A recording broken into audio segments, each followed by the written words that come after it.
नमस्कार दोस्तों, आज अपन बात करेंगे इंडस वाटर ट्रीटी के ऊपर।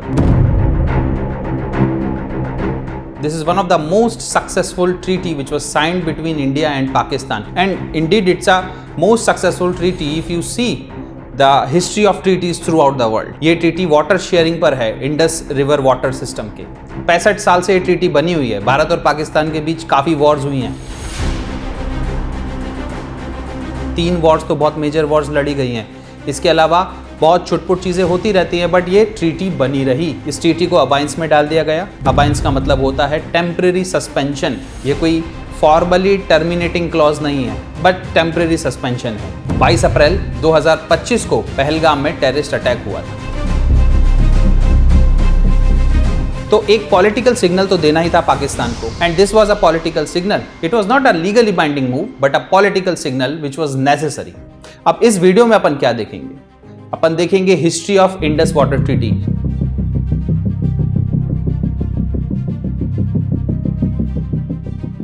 ये controversy of Indus water treaty ये चालू कहां से हुई, इसके पीछे का बैकग्राउंड क्या है, वर्ल्ड बैंक क्यों इन्वॉल्व हुआ, वर्ल्ड बैंक का रोल क्या है, और अपन ये भी जानेंगे कि प्रेजेंट कंडीशन क्या है। पाकिस्तान एग्री कर गया है, इंडिया के कुछ स्पेसिफिक ऑब्जेक्शंस हैं उन पर बात करने के लिए। ये पहली बार हुआ है इतिहास में दोस्तों।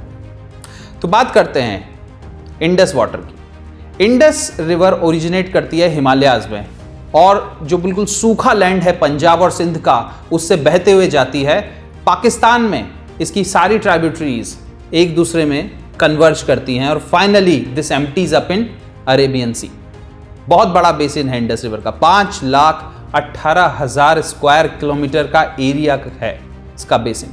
पहले बहुत नैरो स्ट्रिप हुआ करती थी इरिगेशन की, जहां से रिवर बह रही है उसी के आजू बाजू इरिगेशन होता था, बट डेवलपमेंट होने लगा।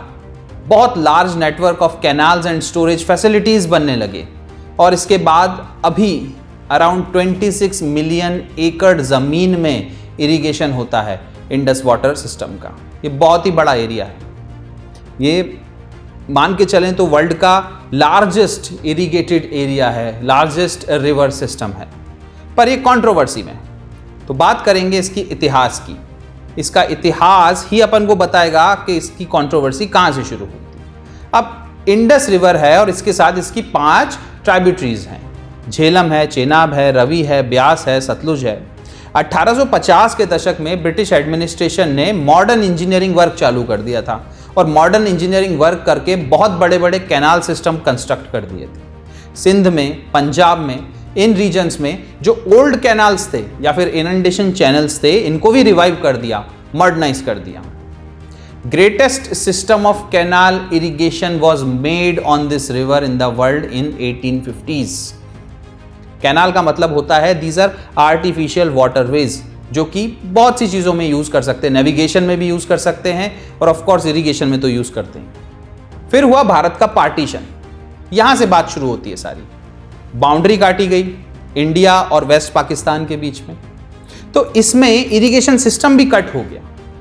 बारी दोआब रीजन जो है और सतलुज वैली, इन दोनों में जो प्रोजेक्ट थे, वो दोनों प्रोजेक्ट एक सिंगल स्कीम के द्वारा बनाए गए थे, but this was broken into 2। Project का जो हेडवर्क था वो इंडिया के पास आ गया, और जो कैनाल्स रन कर रही थी वो पाकिस्तान की तरफ चली गई।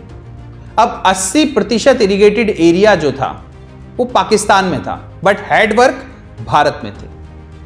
ये डिसरप्शन एक बहुत बड़ा कंसर्न बन गया पाकिस्तान के लिए। भारत कभी भी पानी का बहाव रोक सकता है, और पाकिस्तान के लिए बहुत बड़ा इशू खड़ा हो सकता है। तो यहां से डिस्प्यूट होने शुरू हो गए, और ये कुछ सालों तक चलते रहे। दोनों साइड्स के, पाकिस्तान के और इंडिया के इंजीनियर्स ने कुछ प्लान्स बनाने की कोशिश की, इशू रिजॉल्व करने की कोशिश की, but all of them failed. फिर एक स्टैंड स्टिल एग्रीमेंट साइन हुआ। ये उसी समय की बात है, after the partition of India. एक स्टैंड स्टिल एग्रीमेंट साइन हुआ। उसने स्टेटस को मेंटेन रखा, जो जैसा चल रहा है वैसा ही चलने दो, कोई पानी नहीं रोकेंगे, कोई डाइवर्जन नहीं करेंगे। और साथ ही साथ दोस्तों कश्मीर इशू भी चल रहा था। तो सीरीज ऑफ एग्रीमेंट्स हुए, छोटे छोटे एग्रीमेंट्स होते थे। 1948 से 1958 के बीच बहुत सारे एड हॉक इंस्टीट्यूशनल मैकेनिज्म्स बने, बट पाकिस्तान के दिमाग में एक फियर बैठ गया था। यह फियर था कि भारत कभी भी पानी को डाइवर्ट कर सकता है या रोक सकता है। क्योंकि भारत एक बार ऐसा कर चुका था। जब स्टैंड स्टिल एग्रीमेंट खत्म हुआ था, उसके नेक्स्ट दिन 1948 में भारत ने सप्लाई बंद कर दी थी पानी की। तो 1950 में लियाकत अली खान जो कि प्रेसिडेंट थे पाकिस्तान के, उन्होंने जवाहरलाल नेहरू जो कि भारतीय प्रधानमंत्री थे, उनको कहा एक खत लिख के कि education is the way forward, और एजुकेशन पे इंडिया भी एग्रीड है। तो he said that there is fear in the minds of the people, Pakistani people. उनके वेलफेयर को लेके, उनकी प्रोस्पेरिटी को लेके बहुत ज्यादा डर बना हुआ है। इसी कारणवश अगर अपन इंटरनेशनल कोर्ट ऑफ जस्टिस को आर्बिट्रेटर नियुक्त कर दें इस ट्रीटी में, तो बहुत ही ज्यादा फायदा होगा। बट इस पे कुछ काम हुआ नहीं।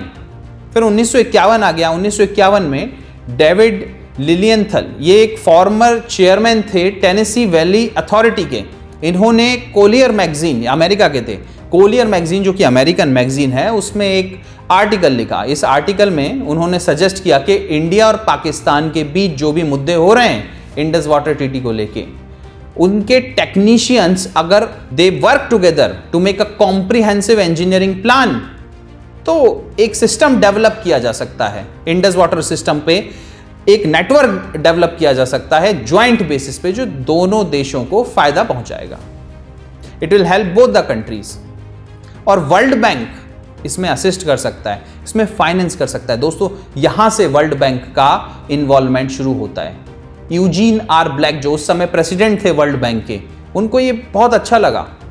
दे came forward with this proposal to both the countries that world bank is willing to help. अब ये suggestion it was accepted by both the countries in March 1952। 2 साल की स्टडी हुई, टेक्निकल ग्रुप बना। इस टेक्निकल ग्रुप में भारत के, पाकिस्तान के और वर्ल्ड बैंक के इंजीनियर्स थे, और ये सारे इंजीनियर्स जनरल रेमंड ए व्हीलर के अंडर में काम कर रहे थे। ये वर्ल्ड रिकॉग्नाइज्ड इंजीनियर थे उस समय, ये भी अमेरिका के थे।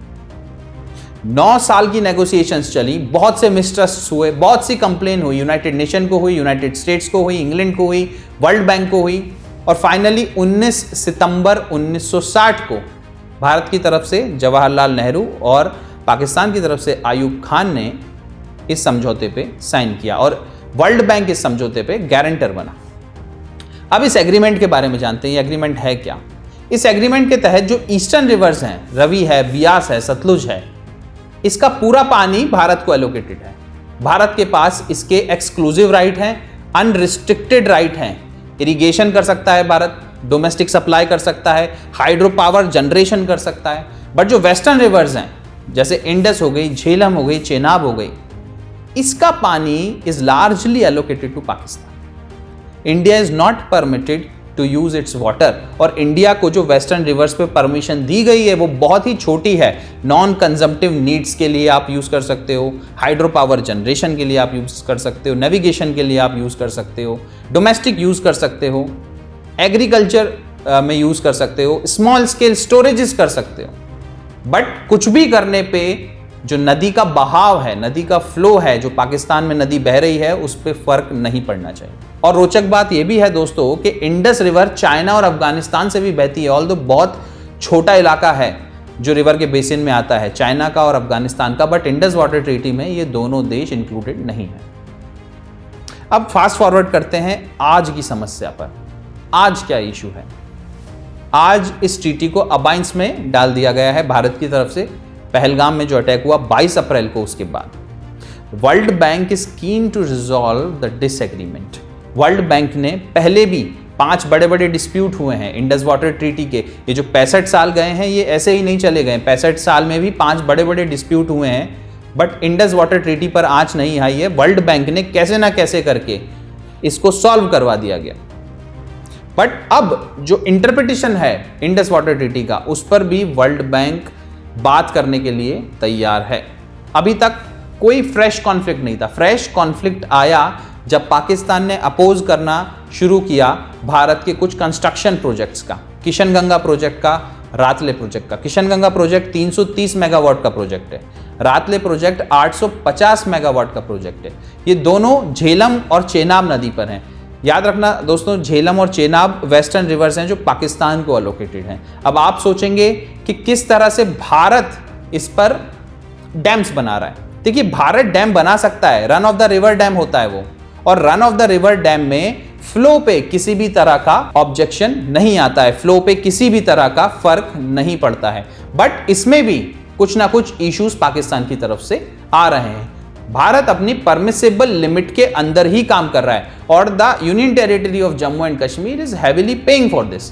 अब देखेंगे कि इंडिया के ऑब्जेक्शंस क्या हैं इस ट्रीटी को। अगर आप देखें तो अनइक्वल अलोकेशन ऑफ वाटर, ध्यान से देखें पूरी ट्रीटी को तो 80% जो पानी है वो पाकिस्तान को चला जाता है, भारत को सिर्फ 20% पानी मिलता है। जो ईस्टर्न रिवर्स हैं उसमें उतना पानी नहीं है जितना वेस्टर्न रिवर में है, जितना इंडस में है, चेनाब में है, झेलम में है, रावी ब्यास सतलुज में उतना पानी नहीं है। दूसरा देखें तो डेवलपमेंटल राइट्स में भी बहुत लॉस होता है इंडिया को। इंडिया स्टोरेज बिल्ड नहीं कर सकता है, इरिगेशन नहीं कर सकता है, हाइड्रो इलेक्ट्रिक प्रोजेक्ट्स पे काम नहीं कर सकता है वेस्टर्न रिवर्स के। टेक्निकल ऑब्जेक्शंस भी आते हैं पाकिस्तान की तरफ से, बहुत से टेक्निकल ऑब्जेक्शंस कभी भी लेकर आ जाता है। इंडिया के जैसे प्रोजेक्ट्स हैं, बागली घर प्रोजेक्ट है, किशनगंगा प्रोजेक्ट है, रातले प्रोजेक्ट है, ये सारे डिले हो रहे हैं या फिर रुक गए हैं because of the technical objection bye Pakistan. और साथ में अगर ध्यान से देखें तो ये पूरा इंडस वाटर ट्रीटी का जो फ्रेमवर्क है this is also outdated, it does not account for climate change. ये एक नया इशू है। जब ये ट्रीटी साइन हुई थी 1960 में तो क्लाइमेट चेंज जैसा कोई मुद्दा नहीं था। पॉपुलेशन ग्रोथ को, मॉडर्न वाटर नीड्स को ये एड्रेस नहीं करता है। साथ में सिक्योरिटी कंसर्न्स हैं। अगर पाकिस्तान से क्रॉस बॉर्डर टेररिज्म होता रहेगा तो water cooperation from India side feels like one sided work. तो ये भी भारत को पसंद नहीं है और नहीं होना चाहिए। साथ में देखें कि रिवीजन क्लॉज भी नहीं है इस ट्रीटी के अंदर। There is no exit policy, there is no review mechanism. ये बाइंडिंग है इंडिया पे और ये परपेचुअली बाइंडिंग है इंडिया पे। एडवर्स सर्कमस्टांसेस आते हैं उस समय भी ये परपेचुअली बाइंडिंग रहती है इंडिया पे। अब ऑपरेशनल रिस्ट्रिक्शंस भी इसमें कुछ कम नहीं है। जब सिल्ट को फ्लश किया जाता है, सिल्टिंग की जाती है, ड्रॉ डाउन मेथड से अलग अलग रिजर्वायर्स में, सलाल रिजर्वायर है, बागलीहा रिजर्वायर है, इन सब में जब सेडिमेंट्स डिपॉजिट हो जाते हैं तो उसका रिमूवल किया जाता है। और ये सेडिमेंट्स जो होते हैं इट रिड्यूसेस डैम्स एफिशिएंसी, ये उसका लाइफ स्पैन भी कम करते हैं। तो जब ये सिल्टिंग होती है तब भी पाकिस्तान की तरफ से कुछ ना कुछ रुकावटें आ जाती हैं। तो इंडिया कहीं ना कहीं टेक्निकली और इकोनॉमिकली अपने आप को लिमिटिंग महसूस करता है, पूरी तरह से काम नहीं कर पाता है इंडिया। पाकिस्तान हर छोटे छोटे मुद्दों को पॉलिटिसाइज कर देता है, टेक्निकल मुद्दों को खास करके पॉलिटिसाइज कर देता है। और ये डिस्प्यूट जो है, टेक्निकल डिस्प्यूट जो है वो बहुत अच्छे से म्यूचुअली बेनिफिशियली सॉल्व किए जा सकते हैं। वाटर मैनेजमेंट के इश्यूज है, बट इसको पॉलिटिसाइज कर देना, इंटरनेशनलाइज कर देना, यहाँ प्रॉब्लम आ जाती है। अब union territory of Jammu and Kashmir की बात करें, ये तो बिल्कुल यूनियन टेरिटरी के लोगों को लगता है कि they are in a disadvantaged position. क्यों? क्योंकि 80% इंडस का जो पानी है, पूरे इंडस सिस्टम का जो पानी है, 80% पानी जम्मू एंड कश्मीर से होते हुए बहता है। बट जम्मू एंड कश्मीर को बहुत लिमिटेड राइट है। ध्यान से देखें तो स्टोरेज प्रोजेक्ट्स नहीं बना सकते हैं, हाइड्रो इलेक्ट्रिक प्लांट्स नहीं बना सकते हैं, और हाइड्रो इलेक्ट्रिक प्लांट अगर कोई बनाना है run of the river system के तो क्लियरेंस चाहिए होता है इंडस कमीशन से। Run of the river projects allowed हैं बट ये बहुत कॉस्टलियर हैं और बहुत लेस एफिशिएंट है ऑफ कोर्स। तो अपनी टोटल एनर्जी जितनी वो प्रोड्यूस कर सकता है हाइड्रो पावर से, उसका पोटेंशियल है 20,000 मेगावाट और उसका सिर्फ 12% ही प्रोड्यूस कर पाता है। इस वजह से Jammu and Kashmir union territory को बहुत ज्यादा लॉस होता है, करीब 6,500 करोड़ का एनुअल लॉस होता है। और ये रिपोर्ट है 2005 की, IWMI टाटा की रिपोर्ट। तो लगातार there is a growing demand within Jammu and Kashmir to revisit this treaty. अब वर्ल्ड बैंक इस ट्रीटी का सिग्नेटरी है, गारंटर है इंडस वाटर ट्रीटी का।